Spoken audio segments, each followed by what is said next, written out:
Hello, good evening, viewers. Welcome to Science TV 4 p.m. Brief News. I am your host, Elvis Odhiambo, in sign language. The voicing is Gideon Minor. On to the first news item.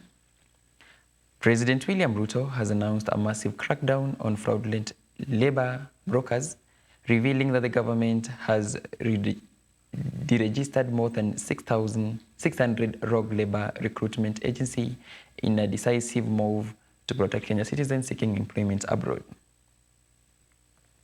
The announcement was made during a meeting with Kenya in the diaspora in Doha, Qatar, on the sidelines of the United Nations Social Development Summit. President Ruto stated that his administration is undertaking a comprehensive reform of the labor migration sector to guarantee safety, dignity, and fairness for Kenya workers in foreign countries.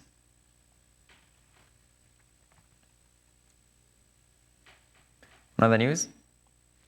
President William Ruto presided over the signing of a landmark agreement between the Nairobi International Finance Center Authority, NIFCA, and the Qatar Financial Center, QFC, in Doha. The partnership marks a major step towards strengthening financial cooperation between Kenya and Qatar, with the shared goal of positioning both nations as gateway hub for global capital flow.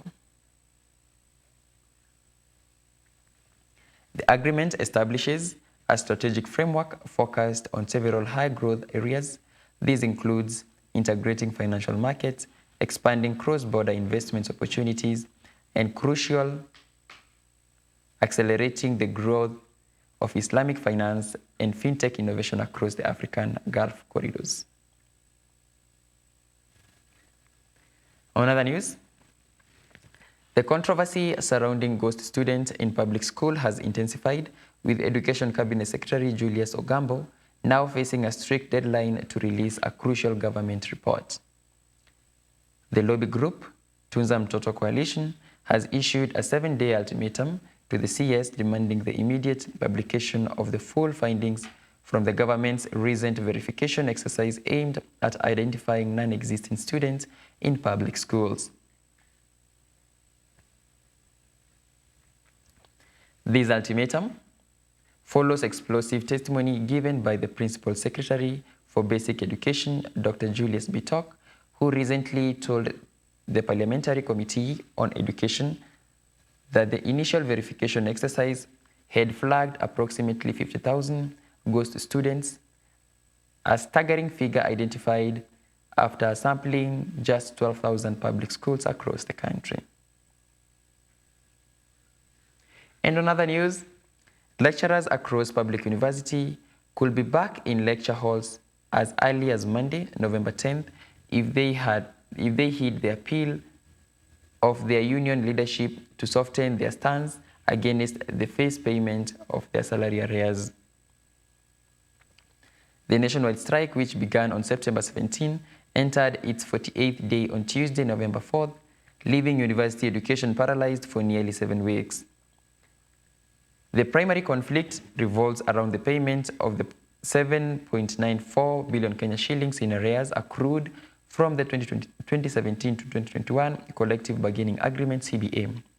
The ministry wants to disburse the verified 7.76 billion Kenya shillings, some in 2 installments, a proposal the union leadership is now urging its member to reconsider.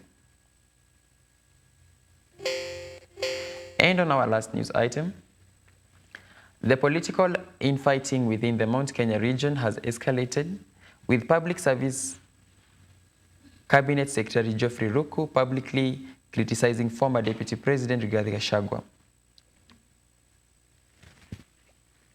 CS Ruku accused Gachagua of actively sowing division within the regional leadership through what he termed as unfounded and divisive remarks regarding the credibility of elected Mount Kenya leaders.